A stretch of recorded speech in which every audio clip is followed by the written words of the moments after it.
لەگەڵ دەرسی پێنجەمە بین لە زنجیرە دەرسی دیدڕوونی کە 20 بڕگەیە باس لە جیهاد و باسەکانی تری جیهادەکە بە دیدی ئەهلی سونەت و جەماعەت وەکو کە لە منهەجی ئیمامی ابن تەیمیە ڕەحمەتی خوای لێبێ و هەروەها لە زانایانی ئەم ئومەتە لە پێش ئیمامی ابن تەیمیە و لە دوای ئیمامی ابن تەیمیەوە شەرح کراوە.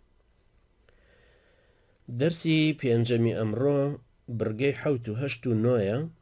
بڕگەکان کورتن، هەروەکوتیشمان جاری وا هەیە دەرسێک سێ بڕگەیە، جاری واشەیە بڕگەیەک سێ دەرسیان زیاتر.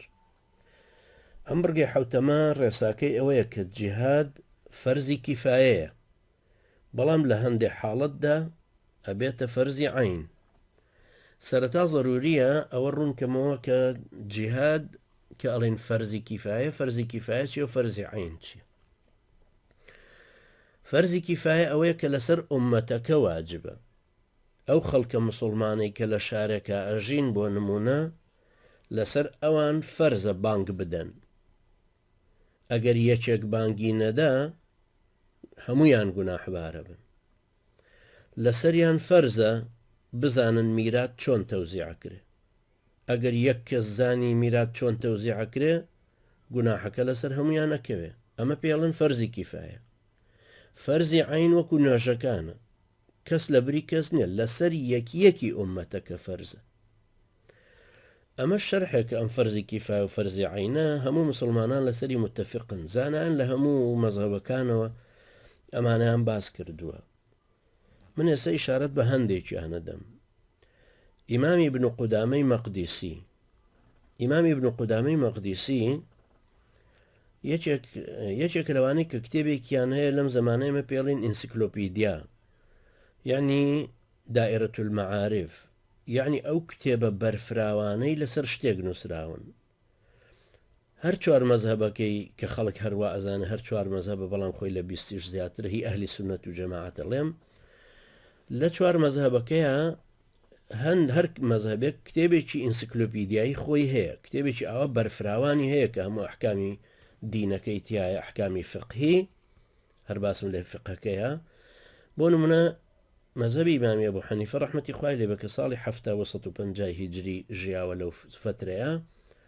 ئیتر ئیمامە بەڕێزەکانی دوای ئەو کە هاتوون ئیمامی ئەبوو یوسف و محەممەدی کوڕی حەسەنی شەیبانی و ئەوانی تر، و هەروەها تا دێتە یەکێک لە متەئەخرینیان ناوی ئیمامی سەرەخسیە.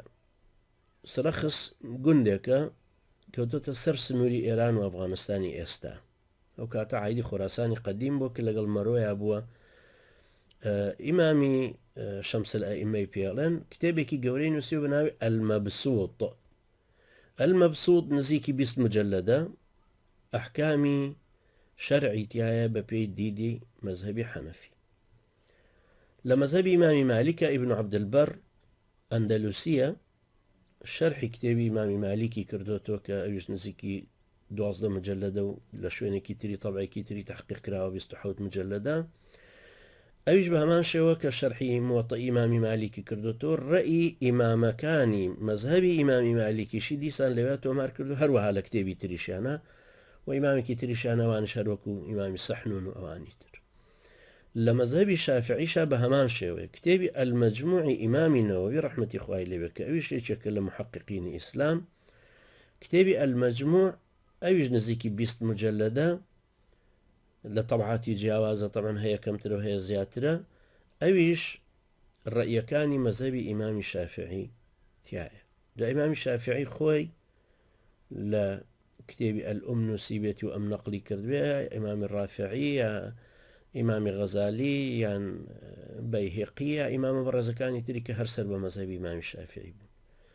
لە مەزهبی ئیمامی ئەحمەد بن حەمبەلیشا بە هەمان شێوەیە یەکێک لەو کتێبە ئینسیکلۆپیدیا گەورانەی کە دایرەة المعارفە، ئەم کتێبەی ئیمامی ابن قودامەی مەقدیسیە کە ناوی ئەلموغنیە.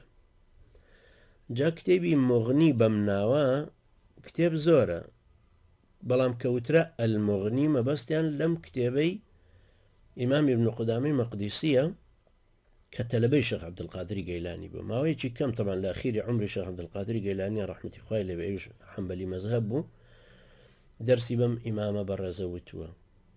ئەم پیاوە بەڕێزەم کتێبەی هەیە کە ناوی ئەلموغنیە وكتابێکی مەشهور و بەرفراوانە لە فقی حەمبەلیە، بەڵام طبعا عادەتەن ئەم کتێبانەی کەوتم جگە لە کتێبی ئەلمەبسووتی سەرەخسی سێ مەزهەبەکەی تر فقهێکی بەراوردە. ئیمامی نەوەوی ڕەحمەتی خوای لێبێ زۆر جار باس لە مەزهەبەکانی تریژەکە، ئیبن قودامەش بە هەمان شێوە. ئەمانە پیانەوترە کتێبی دائرەة المعارفی مەزهەبەکە، بەڵام ئەبینی هەندێک جاری تر محققینی تر هەن، عولەمای تر هەیە محققن وەکو ئیمامی ابن تەیمیە و ابن القەیم و یان لەم سەردەمەیە شەوکانی پێش 100 ساڵ لەمەوە پێش، یا بن عثێمین و یا صدیق حەسەن خان و ئەوانە محققینن، یعنی جاری وا هەیە پابەند نییە بە یەک مەزهەبێکەوەم ڕێی بۆ چوونی مەزهەبەکانی تریش دێنێت و بەراوردیانەکاتەوە لەگەڵ یەکتریە. ابن قودامەی مەقدیسی ڕەحمەتی خوای لێبێ لەو کتێبە بەرفراوانە کە باز لە فەرزی کیفایە و فەرزی عینەکە و دوایش باز لە جیهادەکە ئەکاتەوە، لە مجەلەدی دەیەمی ئەو کتێبەیە لە لاپەڕەش 364 ئاوا ئەفەرمێ فەرزی کیفایە ئەوەیە ئەگەر ئەوەندە کەسەی کە پێیان جێبەجێ ئەکرێ نەیان کرد، هەموو مسلمانانی ئەو شوێنە بە ئەنجام نەدانی فەرزەکە گونەحبارە بن. ئەگەر ئەوەندە کەسەی کە پێیان جێبەجێ ئەکرێ کردیان، فەرزەکە لەسەر هەمووان لا ئەچێ. فەرزەکە لە سەرەتادا لەسەر هەموویانە وەکو فەرزە عینەکە، وەکو نوێژ و ڕۆژوو، بەڵام لەوەدا جیاوازن کە ئەگەر هەندێک کەس فەرزە کیفایەکەیان کرد، لەسەر هەموویان لا ئەچێ. فەرزی عین بەڕەنجی کەس لا ناچێ، هەرە بێ کەسەکە خۆی بیکە. وەکو نوێژەکان لەسەر تۆ فەرزن، هەرە بێ خۆت بیکە، یەکیچکە ناتوانێت بۆ تۆی بکە، بەڵام بانگ لەسەر هەمووتان فەرزە لەو گوندەیە، یەکێک بانگەکە بدا فەرزەکە لەسەر هەمووان لا ئەچێ.